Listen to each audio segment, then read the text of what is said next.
Sa isang paaralan sa Nueva Vizcaya, idinaos ng Department of Education ang kick-off ng Nationwide Brigada Eskwela 2016 bilang paghahanda sa pasukan sa Hunyo.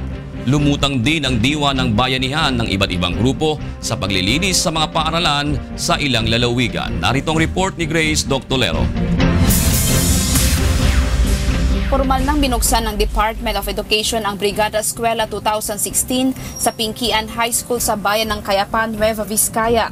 Pinangunahan ni outgoing Education Secretary Armin Luistro ang grand kick-off ng programa sa pamamagitan ng isang caravan mula sa Aritao National High School hanggang sa mataas na paaralan ng Pinkian.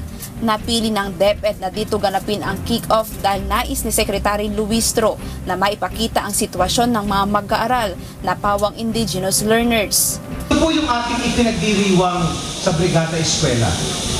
Yung kakayahan ng Pinoy na gawing maalwan at masaya ang kahit na anong hamon na ating hinaharap. Walang Pinoy na sumusuko. K-12, kaya natin yan. Samantala, buhay na buhay naman ang diwa ng bayanihan sa unang araw ng Brigada Eskwela sa ilang lalawigan. Sama-samang naglinis sa mga paaralan at tagkumpuni ng mga sirang upuan, lamesa at iba pang gamit pang eskwela ang mga guro, estudyante at ilang grupo.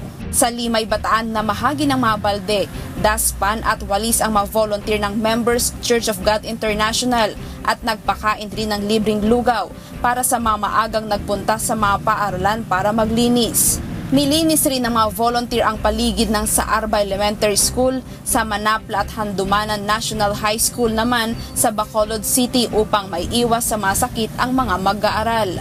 Sa bahagi naman ng Zamboanga City ay pansamantalang binitawan ng ilang pulis at sundalo ang kanilang armas upang tumulong sa Brigada Eskwela.